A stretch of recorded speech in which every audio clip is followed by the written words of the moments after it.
Is she trying to mop the piano or play it? That cruel laugh echoed through the auditorium as Lila's trembling hands hovered above the keys.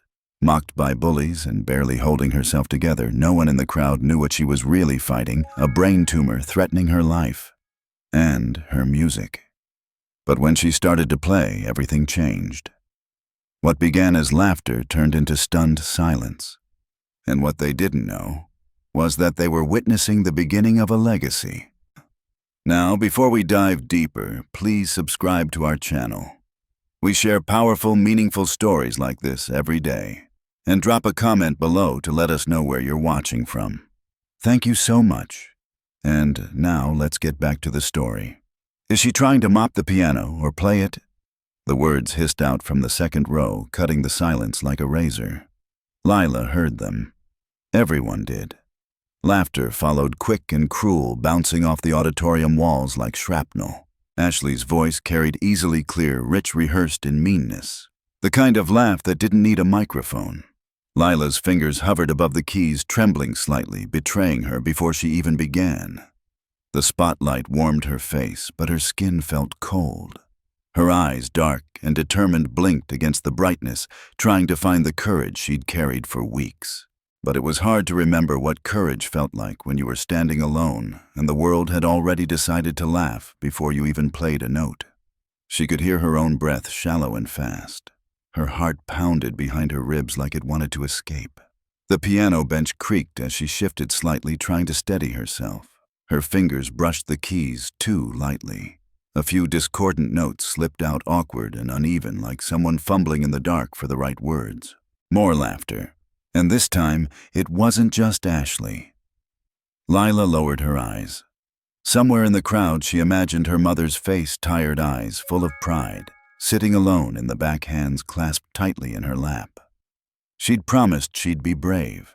She couldn't fall apart now. Not after everything. Not after the morning practices in the empty auditorium. Not after the nightmares. Not after the nosebleeds and the dizziness and the tremors that wouldn't stop no matter how hard she tried to ignore them. Lila closed her eyes and began. The notes came out slow, tentative, like a voice learning to speak again. Her fingers shook with every movement, but she pressed on. The melody was fragile, like porcelain, delicate, unsure, but real. She felt it more than she heard it, like the music was buried deep inside her bones, and all she could do was let it surface, however broken it came. For a moment, the laughter stopped. Not because they were impressed, but because they didn't know what to make of it. It wasn't perfect. It wasn't polished. But it was raw. The auditorium, filled with judgment just seconds ago, slowly fell into a hush. But that came later. A week before the talent show, everything had started with a list. A clipboard taped to the hallway outside the music room with a neat column of names and time slots. Most were the usual performers, choir kids, dance troupes, one boy with a guitar who only knew one song but played it with exaggerated passion every year. Lila's name was the last to be added. She'd stared at the sheet for a long time, chewing the inside of her cheek marker in hand. Then, with a shaky breath, she wrote it down: Lila James, piano solo. Ashley passed by with her entourage, catching it immediately. "You play piano now?" she asked, tilting her head like a confused dog. "Didn't know trembling counted as a skill." Lila didn't respond. She never did. It only made things worse when she spoke. Ashley leaned in, mock whispering to her friends. "Should we bring maracas to back her up? You know, in case the keys start to rattle too much." Laughter. Always laughter. Lila walked away quickly, her hands clenched into fists by her sides. She felt her face burn, but she didn't scratch her name off the list. That afternoon, she stayed behind after school. The music room was locked, so she snuck into the auditorium instead. It was always unlocked. A blessing, really. No one ever checked. No one cared. The stage was cold under her sneakers. Dust floated in the beams of dying sunlight from the high windows. She walked over to the baby grand piano, the same one used for concerts and recitals, and gently lifted the cover. Her hands were shaking again. She hated that. She pressed a note, then another. Her fingers danced lightly over the keys, fumbling through a simple progression. Her eyes narrowed. She tried again, slower, more deliberate. The notes filled the air, lonely and aching, but they were hers. For 45 minutes she played. She got better near the end, not perfect, not even close. But something inside her began to bloom. Not confidence, more like necessity. A voice in her head whispering, "You have to do this. You don't know why, but you do." She went back the next morning, and the next. No one saw, or so she thought. On Thursday, halfway through a chord progression, she stumbled and knocked the bench over as she stood up too fast. The world tilted. Her head throbbed. She gripped the edge of the piano, steadying herself. Her vision blurred black spots, dancing around the lights on the ceiling. She sat on the edge of the stage, breathing heavily, trying not to cry. The nurse's office wasn't far, but she never went. Lila didn't want to be the sick kid. She didn't want more labels. She already had enough. Quiet, weird, twitchy, ghost girl, piano freak. She went back to class like nothing happened, but that night at dinner, she dropped a fork. Her mother noticed. "Sweetheart, has this been happening a lot?" Lila froze. The pasta on her plate went cold. She didn't want to say yes, didn't want to see the worry on her mom's face deepen into something heavier, but lying felt worse. "Sometimes," she admitted softly. "My hands, they won't stop." Her mother reached across the table, taking her hands gently. Lila felt the calluses on her mom's palms, years of cleaning houses, lifting boxes, cutting corners just to keep them afloat. She stared at their joined hands, at the contrast between strength and fragility. "Have you told anyone at school?" "No. I want to do the show. Please, I've been practicing." Her mother didn't argue. She only nodded and said quietly, "Then we'll make it count. Every note." Now, back in the present, the stage felt like both a battleground and a sanctuary. Lila's fingers stumbled again in the third measure, a hiccup. She caught herself, took a breath, pushed forward. The song was one she'd composed herself, simple chords layered with melancholy arpeggios. It didn't show off speed or power. It was never meant to. It was a letter in the form of music. A quiet cry from a girl who had too much inside her and no one to tell. As the final notes floated into the silence, something strange happened. No one clapped. Not out of disrespect, but because they didn't know how. Lila slowly lifted her hands off the keys, letting the last vibrations die. Her body swayed slightly, and then her legs gave out. She collapsed onto the keys with a dull, dissonant chord that rang out in alarm. Gasps filled the room. Teachers jumped up. The principal barked orders. A few students screamed. Her mother ran forward, pushing past the stunned crowd. The curtain closed abruptly. But Lila didn't feel the panic. She felt peace. Because she had played her song, and for the first time in weeks, she wasn't afraid. The siren outside the auditorium was the only sound that dared to break the stunned silence. Its urgent wail cut through the air as red and white lights danced against the brick walls of the school. Lila's body, fragile and still, lay cradled in her mother's arms on the floor behind the curtain. Her head lolled slightly, one pale hand resting limply across her chest. Her lips moved barely, as though she were trying to whisper something through the veil of unconsciousness. "I finished."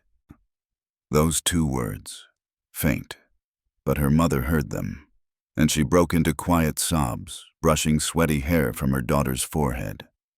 The girl who had endured the whispers, the taunts, the laughter, had given everything she had in that performance. And now she lay still like a flower that had bloomed for one last time. Paramedics rushed in. The clicking of their boots echoed sharply as they unrolled a stretcher. One of them, a young man with kind eyes, kneeled beside Lila and pressed 2 fingers to her pulse. The look on his face was calm, but inside her, Mother felt panic ripple through her bones. She had seen that kind of calm before. The trained kind. The kind that was made of protocol, not reassurance. "Pulse is faint. She's breathing but shallow," he said. The crowd outside the curtain was beginning to buzz again. Whispers surged through the audience like a current. "Did she faint? Was that part of the act? I think she passed out." Ashley stood near the side door, frozen. Her arms crossed tight against her chest. Her face, usually smug and animated, was blank now. Not guilty. Not yet. Just confused. Uncomfortable. Like something had cracked open in the middle of the stage and she couldn't decide whether to walk toward it or run from it. Inside the ambulance, Lila's mother gripped her daughter's hand as the lights painted wild patterns across the city streets. The world blurred past the windows, stop signs, traffic lights, neon storefronts. All irrelevant now. Her daughter's hand was so cold, so small. They arrived at the hospital just before midnight. The ER was dimly lit, and the smell of antiseptic lingered like a ghost. A team of nurses took Lila away without ceremony, and her mother stood in the hallway alone, arms wrapped around herself, staring at the swinging double doors. Time crawled. The clock above the vending machine seemed stuck. Minutes became hours. Every time a doctor walked past, she straightened, but none of them came to her. Not yet. At 3:47 a.m., a woman in blue scrubs approached. She looked tired, but gentle, with deep creases at the edges of her eyes. "Mrs. James." Lila's mother stood so quickly her knees buckled.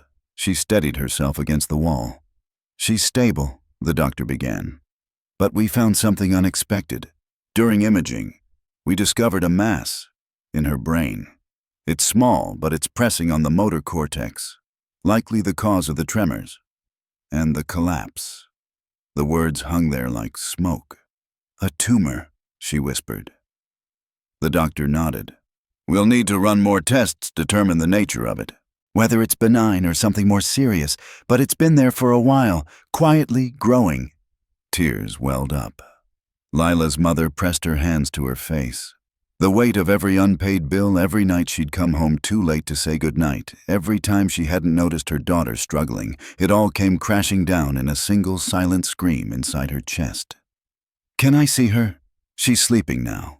"But yes." In the hospital room, Lila looked so small. The IV line curved into her arm like a fragile vine.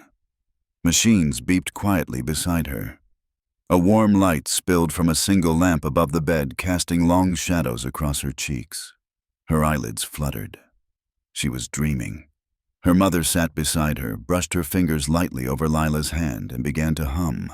The same lullaby she used to sing when Lila was a baby. She didn't cry anymore. The grief was too full to leak. It had settled in her bones now. The next morning, the news hit the school like a thunderclap. Mr. Ellison, the principal, came on the speaker system after first period. His voice was slow, heavy.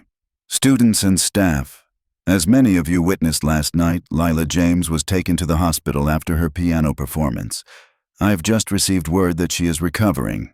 However, I must inform you all that she has been diagnosed with a brain tumor that affects her motor skills." He paused. Somewhere in the background, paper shuffled. His voice cracked slightly when he continued. "She still played, despite everything.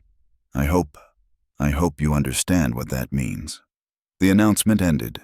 Silence again. In the cafeteria, Ashley sat alone for the first time in months. Her usual entourage was quiet.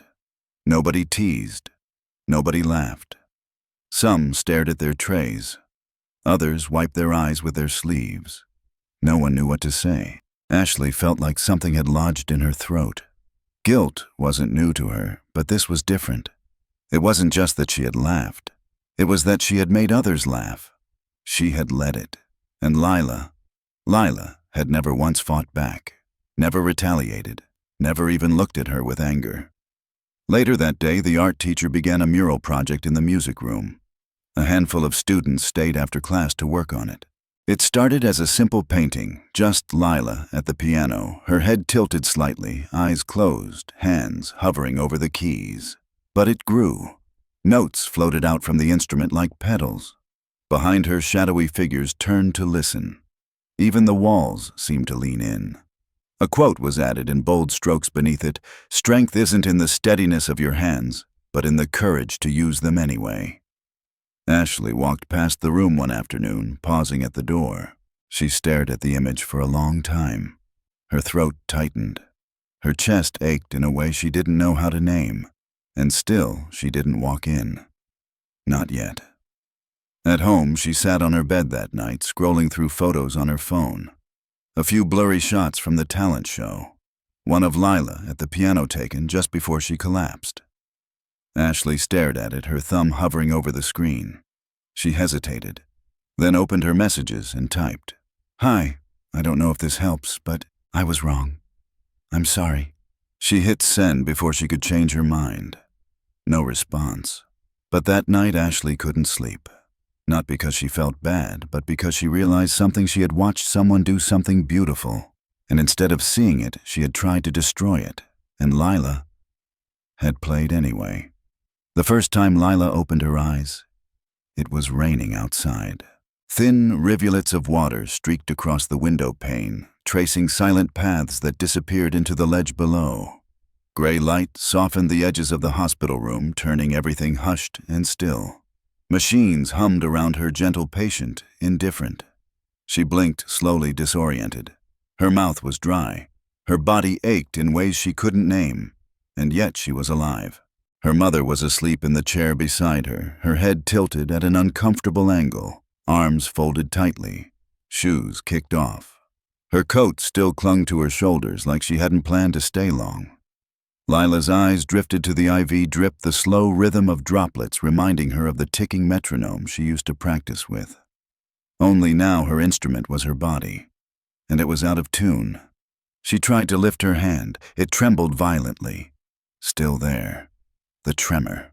That same unwelcome rhythm, constant, insistent, disobedient. But this time she didn't try to hide it. She simply watched her fingers as they fluttered like broken wings and let the truth sink in. She hadn't fainted because of stage fright. She hadn't missed those notes because she was clumsy. There had been something growing inside her, quietly, invisibly, stealing her steadiness, her clarity, her strength. She stared at her hand like it belonged to someone else. The door creaked open. A nurse entered, smiling softly, carrying a tray. "Well, look who's awake," she whispered. "I'll go get your doctor, sweetheart. Your mom's gonna be so relieved." She left as quickly as she came, and Lila was alone again, just her and the sound of the rain tapping gently against the glass. She didn't cry. She didn't scream. She just lay there and breathed. It felt like the first honest breath in weeks. Down the hall, Dr. Rosen reviewed the scans again. The MRI images lit up his monitor like pale, ghostly maps. The mass was roughly the size of a plum pressing against the motor cortex. He'd seen it before in younger patients, even younger than Lila. But it never got easier. The question wasn't whether it could be removed. The question was whether Lila's body would let them try. When he entered the room, her mother jolted awake. He explained everything as clearly as he could. The tumor was operable, but risky. There could be complications, loss of speech, further tremors, even paralysis. But if left untreated, the symptoms would worsen. More falls, more confusion. Eventually, it could begin pressing on deeper structures in the brain. The timeline was uncertain. Months, maybe. They had a decision to make, and not a long time to make it. Her mother looked at Lila, who had stayed silent the entire time, eyes wide, breath shallow. "I want the surgery," she said quietly. Both adults turned to her. "I want to play again, without my hands betraying me, even if it's only once." Her mother reached for her tears already rising. "Baby, it's not just about the piano." Lila nodded. "I know, but that's how I speak. That's how I tell the world I'm still here." The doctor didn't interrupt. He simply gave a small nod and said, "Then we'll prepare." The next few days moved slowly but heavily. The school sent flowers, 24 white roses with a card signed by students and teachers. Lila recognized some names and didn't recognize others. The art teacher, Ms. Bennett, sent a sketch of the mural in progress, a soft portrait of Lila at the keys surrounded by gentle swirling notes. But one thing stood out, a short handwritten letter in messy slanted script. "I laughed. I mocked you. I didn't know. I was wrong. I'm so sorry. Your music changed me." Ashley, Lila, stared at the letter for a long time. She folded it carefully, tucked it under her pillow, and closed her eyes. Ashley, meanwhile, couldn't sleep. Every night she stared at her ceiling and tried to remember the moment things shifted. The exact second when Lila, the girl she had laughed at for so long, became something more than a target. Maybe it was when she'd heard that off-key opening note, followed by one so pure it stopped her heart. Maybe it was the look on Lila's face full of pain, but also peace. She hadn't been performing for applause. She'd been saying goodbye. Ashley knew she couldn't erase what she'd done, but maybe, just maybe, she could do something that mattered now. Something honest. The day before the surgery, the school hosted a silent recital. It was Principal Ellison's idea, but Ashley organized it. No applause, no talking, just performances. Piano, cello, spoken word, all done in honor of Lila. The music room was filled with flickering candles and soft lights. Every seat was taken. On the projector, a clip of Lila's performance was played in full. No one dared speak. Some cried. And when it ended, Ashley stood at the piano herself, awkward, unsure, and played the only piece she knew, Clair de Lune. It wasn't perfect. Her hands shook, but her heart was in it. For the first time in her life, she played not to impress, but to say, "I see you now." Back in the hospital, Lila watched the live stream. Her mother had set it up on a tablet, resting it on the tray beside her bed. When Ashley's song ended, Lila wiped her eyes with the edge of her blanket. "She played it slow," she whispered. "But it was beautiful." Her mother kissed her forehead. "So are you." That night, sleep came easier, and in her dreams, Lila didn't tremble. She flew. The hallway outside the operating room was too quiet. Lila lay on the gurney, eyes turned upward toward a ceiling painted a soft cream dotted with slow-moving shadows cast by the surgical lights above. She didn't cry. She didn't ask for more time. She just held her mother's hand until the very last moment. "I'm not afraid," she whispered, her voice hoarse but calm. "Just promise me if something happens, play my song, even if I can't." Her mother choked back a sob and squeezed her daughter's fingers gently. "You'll play it yourself, and when you do, the world will hear you." The nurse touched her arm softly. "It's time." Lila gave the smallest nod, her head turning slightly toward her mother for one last look. That image, her daughter's tired eyes and brave smile, would stay with her mother forever, even as the doors closed and swallowed Lila into sterile, white silence. Inside the operating room, a team of 5 doctors prepared for the procedure. Monitors beeped steadily. The anesthesiologist moved with rhythmic precision. Dr. Rosen, steady and focused, reviewed Lila's scans one last time. The tumor was close, too close to critical structures. One wrong move and the damage could be permanent. But if successful, her hands might one day find stillness again. "Ready?" the nurse asked. Dr. Rosen nodded. They began. Back in the waiting room, Lila's mother sat frozen in place. Hours passed. People came and went. Nurses murmured updates to other families. She stared at her own reflection in the vending machine. Glass, tired eyes, clenched jaw, a woman who had spent her life trying to give her child just enough light to grow. And now all she could do was wait. She took the crumpled letter from Ashley out of her purse and read it again, over and over. With each reading, the edges of resentment softened. Regret was a strange thing. It didn't fix what had been broken, but sometimes it let healing begin. Suddenly, the doors at the far end of the hallway opened, and Dr. Rosen stepped out, mask pulled down, eyes exhausted. She stood instantly. "Is she—" "She made it through," he said gently. "It was delicate, but we believe we removed the tumor successfully."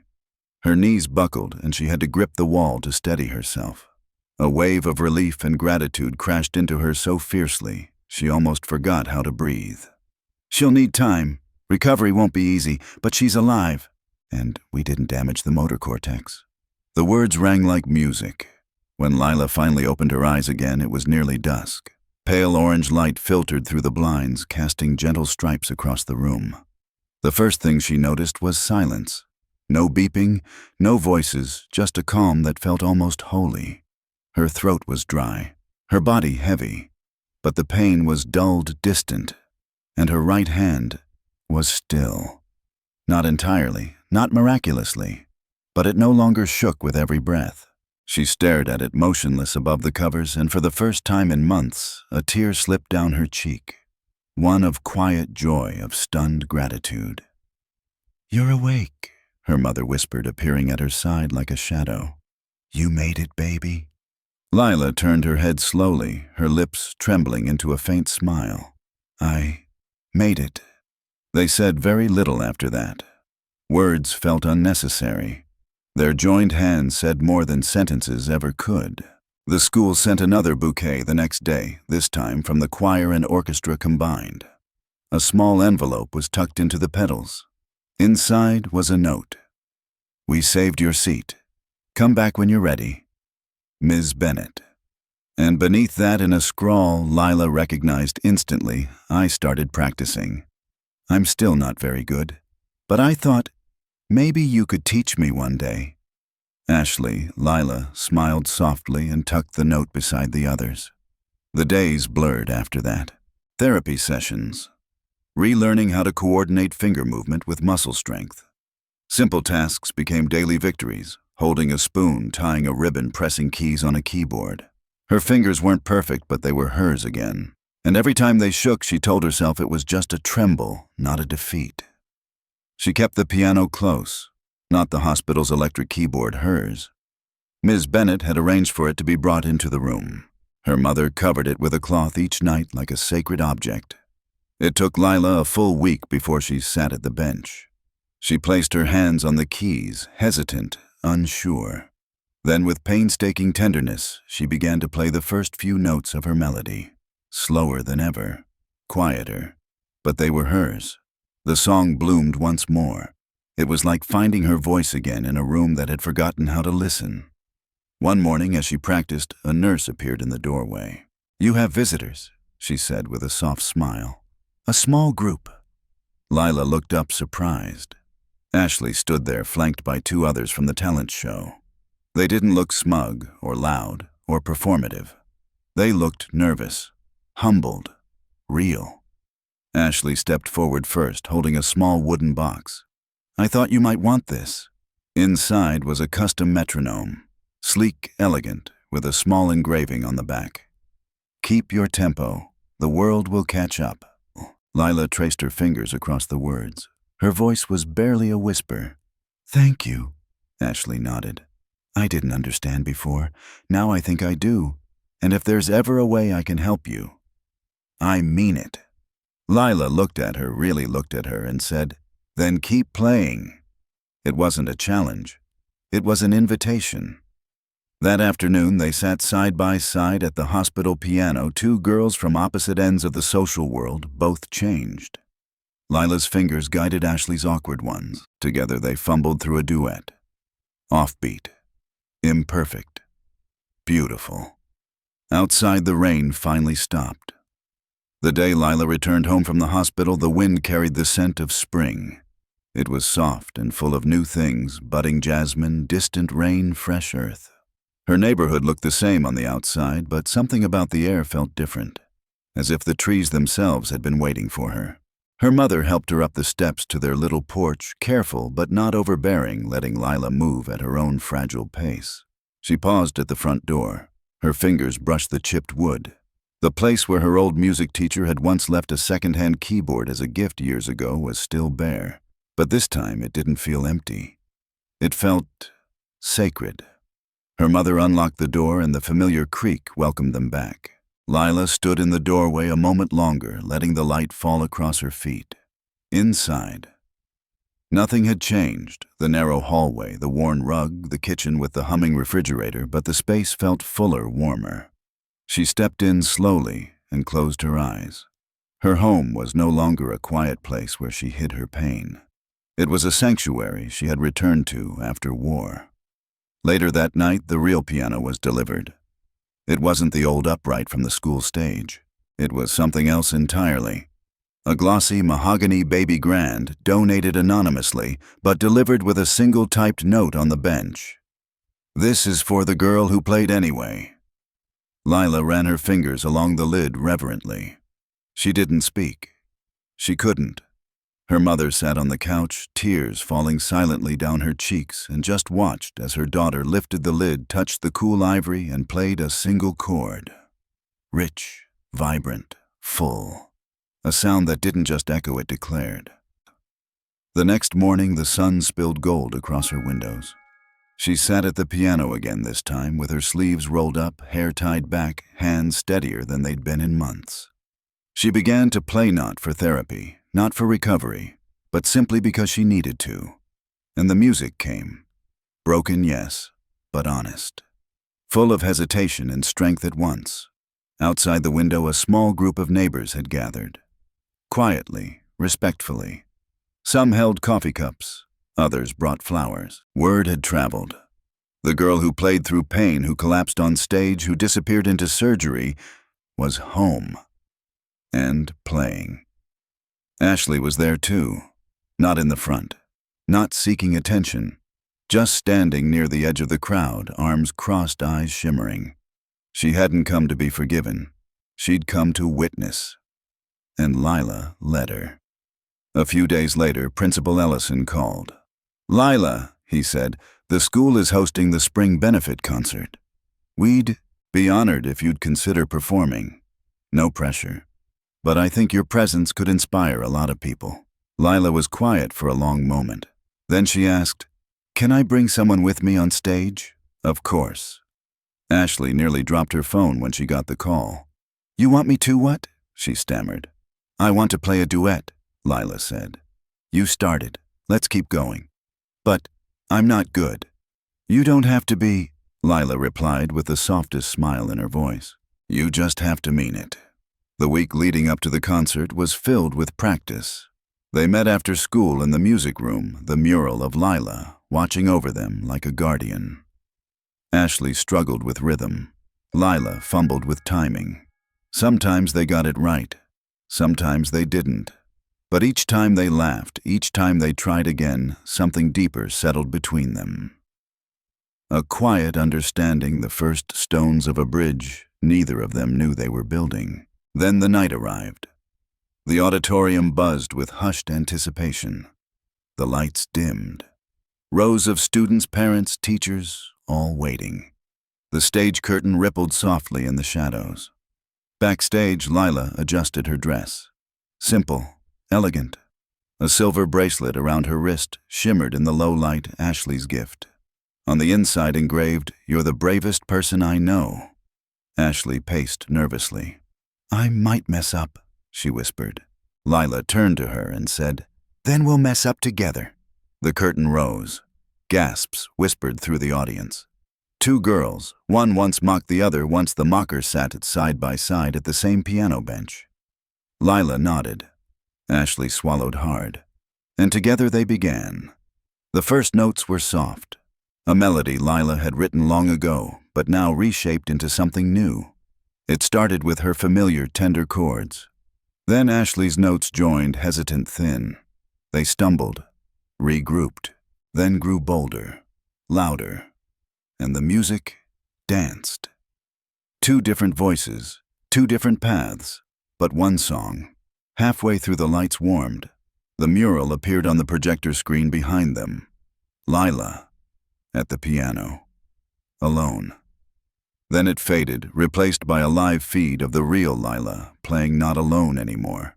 People stood, not out of routine, but because they couldn't help it.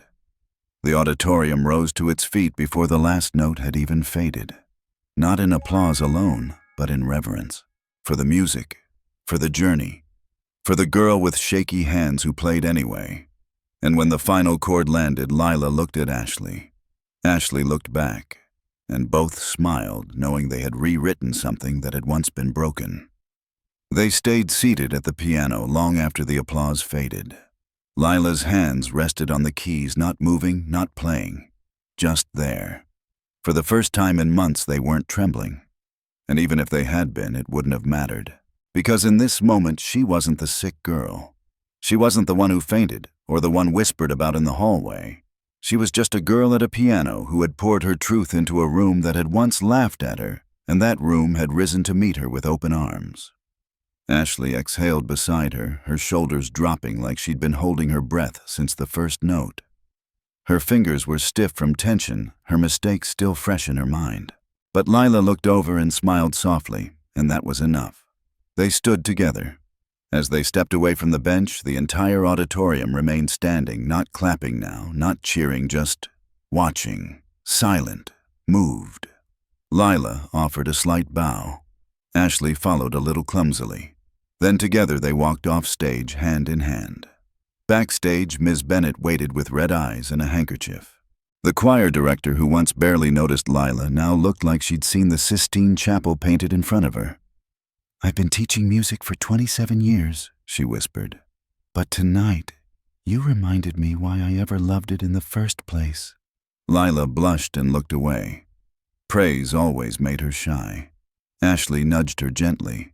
"See, I told you. You're kind of a legend now." "No," Lila murmured. "Just honest." Outside, the night was cool and soft. A few stars had broken through the clouds. The concert was over, but no one left the parking lot right away. People gathered in small clusters, students hugging parents, teachers chatting under the glow of the streetlights, parents with tear-streaked faces holding cell phones like relics after recording the performance. Lila and her mother stood near the entrance side by side. "I didn't know you had that in you," her mom whispered. Lila leaned into her. "Neither did I." "Until I didn't have a choice." A voice called out from across the lot. "Lila?" It was Marcus, the boy from percussion. He had teased her once during gym class, imitating her tremors behind her back. But now he approached with a strange expression, part admiration, part guilt. He held something behind his back. "I made this for you," he said, pulling out a small wooden plaque. It was uneven and a little rough around the edges, but it had one phrase carved into the center, deep and deliberate. "Stillness is not the only kind of strength." Lila reached out and took it, her fingers brushing the wood. "Thank you," she said simply. Marcus nodded and walked away without waiting for anything in return. More students came, one by one. Some offered cards, others just quiet words. None tried to pretend. No one erased what had happened before. They just came as they were, flawed learning open. And that meant more to Lila than polished apologies ever could. Later that night, Lila sat on her bed with the stage light still echoing behind her eyelids. Her mother had already gone to sleep, and the house was quiet. The baby grand waited in the living room, its silhouette glowing faintly beneath a lamp's golden light. But Lila didn't go to it. She opened her notebook instead, the one she kept hidden in her drawer, the one filled with unfinished songs and scratchy lyrics, all written in the margins of pain. She turned to a fresh page, and for the first time her pen didn't hesitate. She titled it simply, "When They Laughed." It wasn't about revenge. It wasn't a song meant to sting. It was about that moment on stage when the laughter had stopped, when her trembling hands found grace, when the girl who was mocked had become a mirror showing everyone something they didn't expect to see in themselves. She stayed up for hours writing, line after line. By sunrise, the song was done. The next few weeks passed in a kind of golden blur. The story of her performance spread beyond the school. A local news anchor reached out, then a podcast host, then a national online magazine. Her mother turned down most of them politely. Lila didn't need the spotlight. She had already stood in it once, and that was enough. But one invitation stood out. It was from a foundation that supported children recovering from neurological conditions. They hosted an annual gala gathering of donors, families, doctors, and this year they asked if Lila would perform. She hesitated. She hadn't played for strangers before. Not really. Her mother left the decision to her. Ashley, sitting beside her on the porch that afternoon, nudged her gently. "You've already played for people who didn't care," she said. "Imagine what it would feel like to play for people who actually do." Lila said yes. The night of the gala was held in a marble ballroom beneath chandeliers that looked like frozen fireworks. Lila wore a simple navy dress.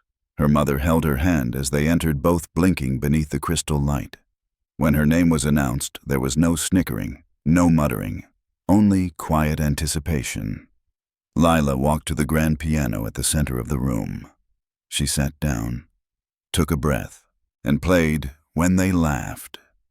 Her hands trembled slightly at the start, but she didn't fight it. She played through it, with it, because her hands were part of the story now. And every note that followed was filled with memory of fear, of silence, of strength, rediscovered in the very place where it had once broken. When she finished, no one moved. Then, as if waking from a collective trance, they rose to their feet. Not out of politeness, but because they had just witnessed a girl who had every reason to give up. Choose to tell the world, I'm still here.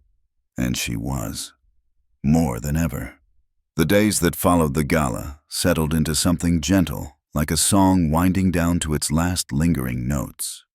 Lila returned to school not as a spectacle, not as a survivor to be pitied, but as something else entirely. A presence.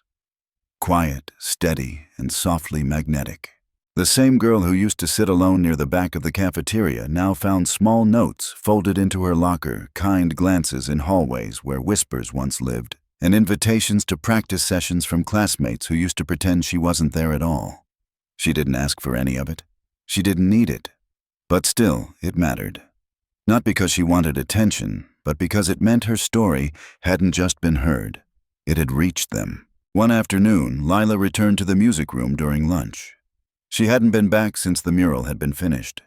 As she opened the door, sunlight filtered through the tall windows slanting across the piano like stage lights frozen in time.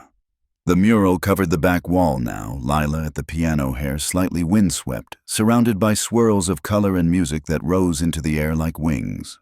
Below her portrait were painted handprints from dozens of students, some she knew, many she didn't.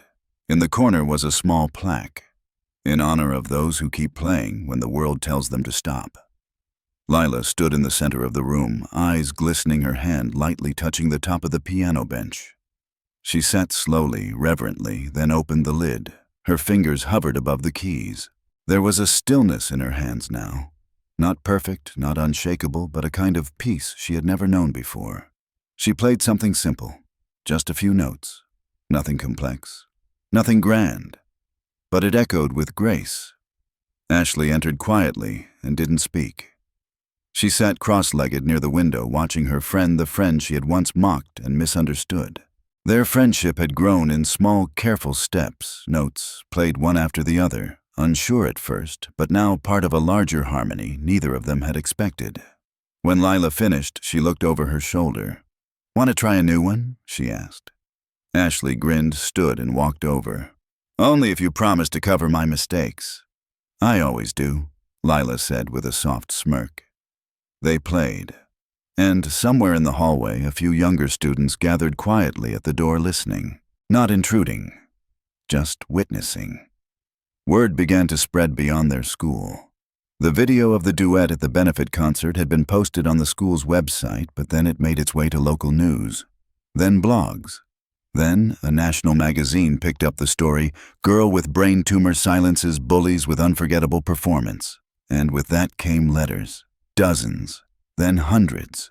They arrived in padded envelopes and handwritten cards, notes from children who were too afraid to audition for their school play, letters from parents whose kids had been diagnosed with similar tumors, messages from teachers who had shown the video to their students to talk about empathy. Each one different. Each one deeply human. Lila read them at night, her lap full of envelopes, her mother nearby with a mug of tea. Some letters were clumsy, misspelled, folded in odd ways, but they meant the world. One came from a child in a children's hospital 3 states away. "My hands shake too. But I saw you and now I want to learn piano. Maybe I'll wobble through it, but maybe I'll sing anyway." Lila placed that letter on her wall beside the metronome Ashley had given her. One evening, Ms. Bennett called with a new invitation. "There's a young musician showcase coming up," she said. "It's not a competition, just stories. Music, celebration. I thought you might want to be part of it." No pressure. Lila didn't answer right away. She turned her head and stared at the ceiling. She was tired, not from her body, but from the constant attention, the shadow of being the girl who survived. She didn't want to perform because people expected her to inspire them. She wanted to perform because she still had something left to say. "Can I tell my story?" she asked softly. "Yes," Ms. Bennett replied. "That's the whole point." So she said yes. The event was held at a city theater intimate old with rows of red velvet seats and walls lined with gold trim. She wore black that night. Not out of mourning, but out of power. Her mother braided her hair back and fastened a small music note pin to her collar. When she stepped onto the stage, there was no laughter, no whispers, just breathless quiet. She walked to the microphone first, not the piano, and she spoke. "My name is Lila James," she began. "A few months ago, I could barely walk straight. My hands shook so badly that people thought I was weak. Some laughed, some didn't look at all. But I wasn't broken. I was fighting." She paused. "And in that fight, I found music again. Not the music of perfect notes or fast fingers, but the music that comes from scars, the kind that trembles and keeps going." Then she turned and walked to the piano. Her fingers touched the keys like they were sacred. And she played. A new piece this time. One she hadn't shown anyone, not even Ashley. It started soft, so soft it felt like a memory. Then it swelled not into something grand, but something real. The tempo shifted, sometimes confident, sometimes uncertain. Her hands trembled in one passage, but she didn't correct it. She leaned into it. The audience didn't move. And when the final note drifted into silence, Lila stayed still. She didn't bow. She didn't smile. She just let the quiet sit there like a prayer. And the room rose around her. No one needed to speak, because they had heard her, all of her. And somehow, through the music, they had found something in themselves too. The night air outside the theater felt like silk, cool, clean, alive. Lila stood just beyond the double doors, her fingers still tingling from the keys, her heart steady but full. The city buzzed softly in the distance, car horns, faraway music, a train moaning in the dark. But none of it touched the quiet inside her. That silence wasn't absence, it was presence. She had played her truth, and the world had listened. Her mother came up behind her and gently placed her jacket over her shoulders. No words passed between them, just a look, soft and radiant. Pride shimmered in her mother's eyes, but something deeper too. Relief, awe. That helpless, trembling love a mother feels when watching her child walk through fire and come out shining. Ashley soon joined them, breathless from weaving through the crowd. "You disappeared," she said, slightly scolding. "You just dropped a performance like that and vanished into the night." Lila gave her a tired smile. "I needed the air, needed the stars." Ashley tilted her head toward the sky. "You think they heard you too?" "I hope so," Lila whispered. "They're the only ones who've watched me all along." Ashley didn't laugh. Not this time. She just stood with her shoulder to shoulder, both girls gazing up at the wide black velvet above them. For a few moments, they said nothing. And then came the quiet approach of footsteps behind them. A man in his 40s stepped forward, dressed in a tailored navy suit with a white pin on his lapel, a treble clef wrapped in gold. His smile was gentle but restrained, the kind worn by someone used to withholding his enthusiasm until he's certain it's deserved. "Miss James," he said, extending a hand. "I'm Daniel Wyatt. I work with the North American Youth Conservatory. I was in the audience tonight." Lila blinked, startled. Her hand hesitated before reaching out. Thank you." He didn't shake, just held her hand firmly, respectfully. "We've heard your story, but tonight, I heard your voice. That piece was more than performance. It was revelation, emotion shaped into melody, and I don't say this lightly. Your musicianship, your vulnerability, they belong on more than just school stages." Lila's breath caught. "I'm not offering you fame," he said, gently, reading the flicker of alarm in her eyes. "I'm offering you a place where music is the language we all speak. A summer residency, 6 weeks. You'd work with some of the most gifted young musicians in the country. Learn, collaborate, heal." Lila's voice barely found shape. "But I'm not a prodigy. I don't have the technique." "You have something rarer," he said. "You have truth.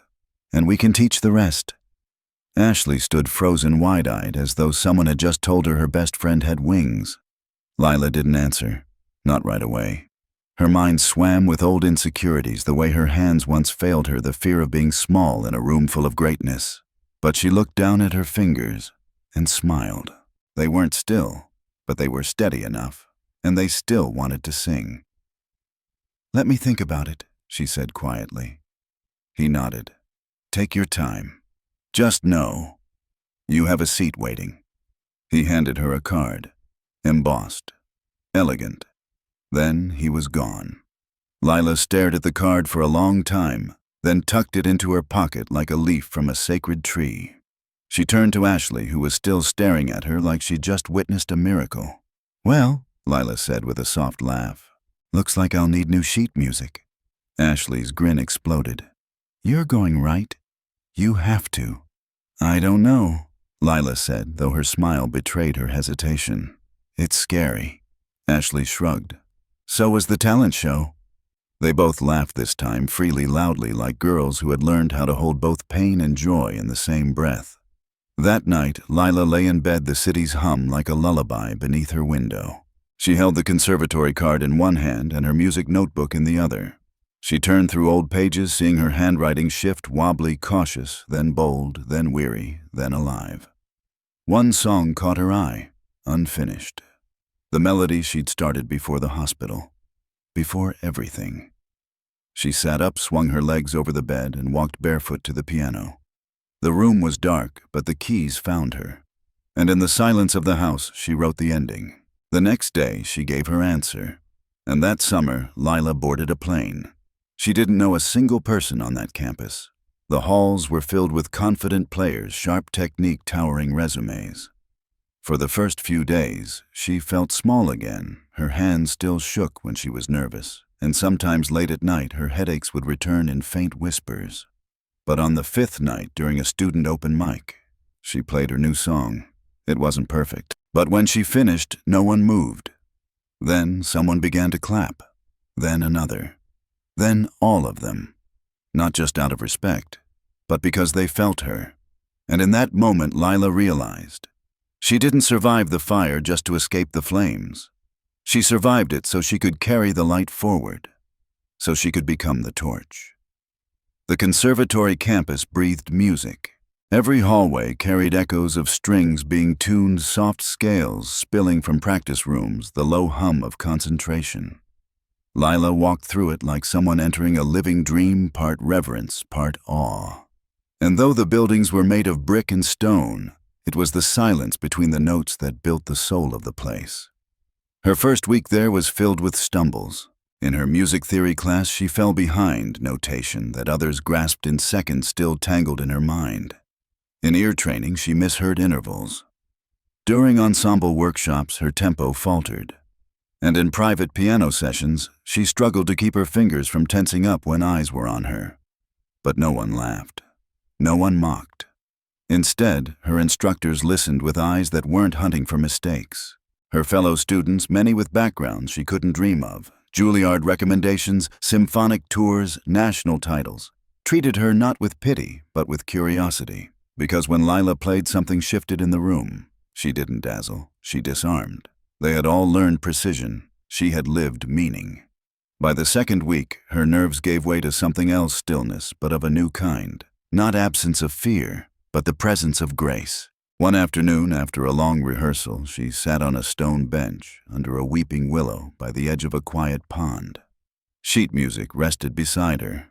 A warm breeze lifted strands of her hair as she gazed into the rippling water.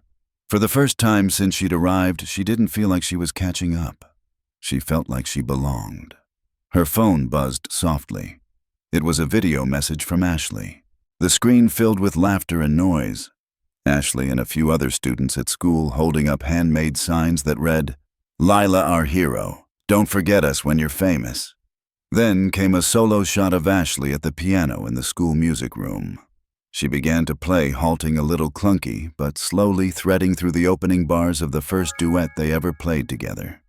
When she finished, she looked into the camera and said, "Still not perfect, still trying, but you taught me that the trying is everything."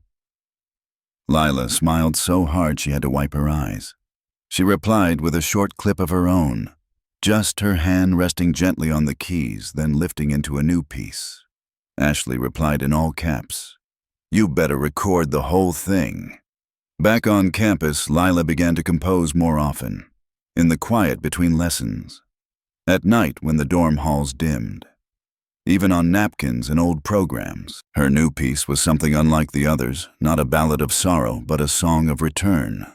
The melody held echoes of trembling hands, but each tremble turned into resolve, each pause into breath. She titled it, "The Weight of Light." One evening, the Conservatory hosted a student showcase.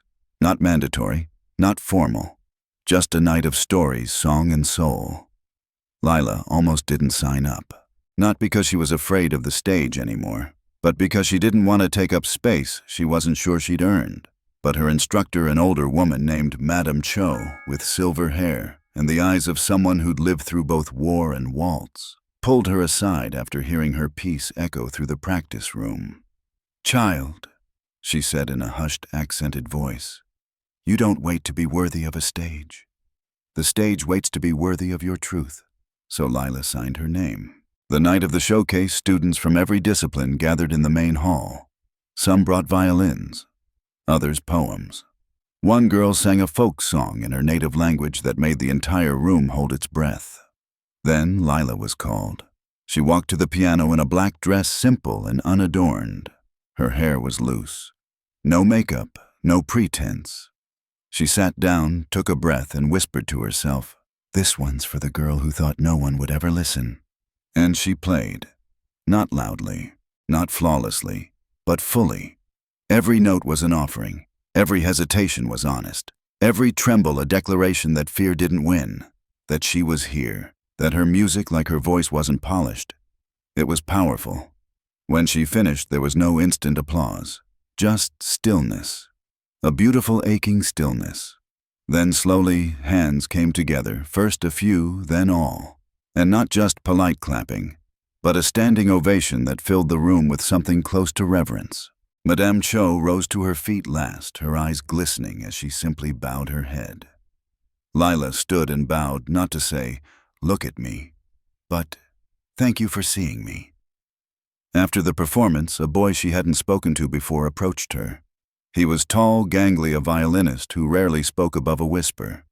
He handed her a folded slip of paper and said, "Your song made me write again. I haven't in a year." Inside the note were 6 handwritten lines.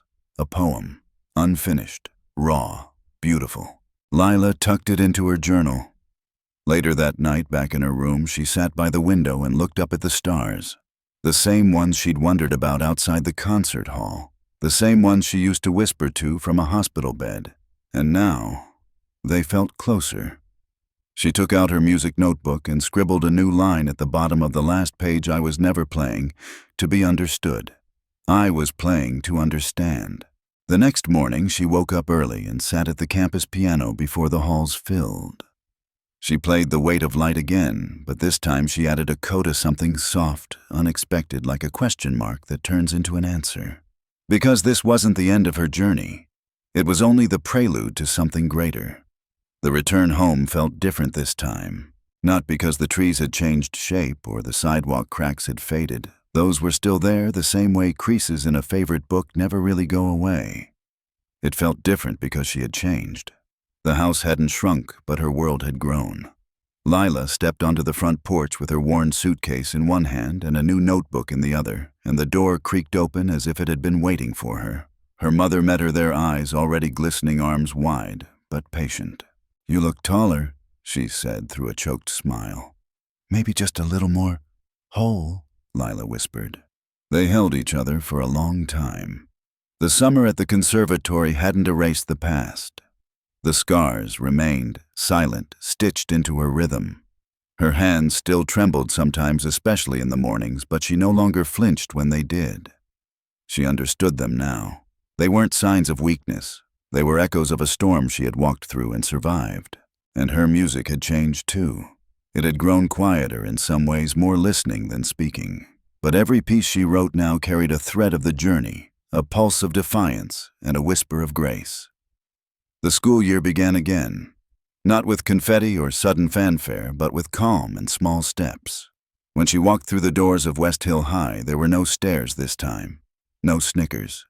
The mural still graced the wall in the music room, only now it was surrounded by smaller portraits, drawings of other students inspired by her. A quiet revolution had bloomed. In the hallway, Marcus waved. He didn't say much, he rarely did, but his eyes said it all. A nod, a grin, respect. Ashley met her by her locker with 2 coffees and a sticky note taped to one of the cups. "Still working on my arpeggios. You still owe me another duet." They laughed, and it felt like the first time they ever truly did. That fall, the school hosted a community music night. Unlike the talent shows of the past, this one was open to all students, parents, staff, even local artists.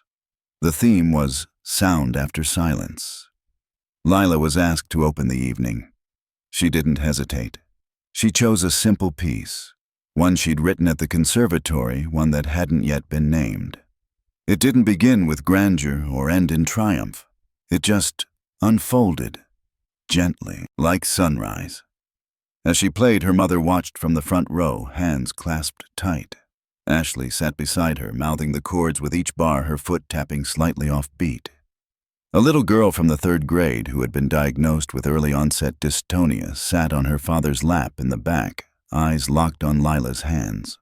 When the final note faded, no one clapped at first. They just breathed. Then quietly, a soft ripple of applause. Honest, unforced. And in that space, something invisible settled into place. Later that night, as people mingled over juice and cookies in the lobby, a woman in her 60s approached Lila. She wore a brooch shaped like a treble clef and carried a notebook pressed against her chest. "I'm not a musician," she said, "but I'm a poet, and I want you to know your music said everything I've never been brave enough to write." Lila bowed her head. "Thank you. That means more than you know." The woman handed her a slip of paper, a verse scribbled in hurried cursive. "When hands forget how stillness feels and silence grows like night, let every tremble be a hymn, let every scar take flight." Lila read it twice, then folded it carefully and placed it in her notebook. Over the following months, more invitations came in. Small concerts, interviews, a letter from a local college offering a scholarship. But Lila remained grounded, not chasing the spotlight, not running from it either. Just walking forward with the same quiet courage she had always carried. She began teaching piano to younger students at the community center. Children who didn't have access to private lessons, many of them struggling with their own battles, some physical, others invisible. She greeted them not with scales and drills, but with questions. "What do you want your music to say?" And then she listened. Some played only 3 notes for weeks. Others made mistakes and cried. But Lila understood all of it. She never told them to stop shaking. She told them to keep playing. One snowy evening, a letter arrived in the mail, thick, cream-colored, with an embossed crest. It was from the Youth Conservatory. An invitation to return, not as a student this time, but as a guest speaker. A mentor. Lila sat at her piano, the letter trembling slightly in her hands. She didn't cry. She just smiled and whispered, "We've come a long way." And then she played. A new song. No name yet. Just the sound of healing folding into hope. And somewhere, quiet and far away, another girl, maybe scared, maybe trembling, would hear her one day and think, "If she can play, maybe I can too." Because this was never just about the piano. It was about voice. It was about survival turned into sound. About turning a diagnosis into a doorway. About shaking hands that held on and kept making music anyway. Sometimes the bravest thing we can do is keep playing through the tremble. Lila's journey reminds us that strength is not always about stillness, and victory doesn't always roar. Sometimes it's the quiet resilience of a girl with shaking hands who steps onto a stage full of laughter and turns it into silence. Her story is about more than music. It's about choosing to show up even when the world tries to write you off. It's about turning pain into purpose, fear into fire, and scars into symphonies. For anyone who's ever felt mocked, dismissed, or underestimated, this story is your reminder you don't need perfect hands to create something powerful. You need heart, you need honesty, and above all, you need the courage to play, even when your voice trembles. Because in a world that often applauds the loudest voice, it's the most vulnerable truths that echo the longest. Keep rising, keep speaking, keep playing.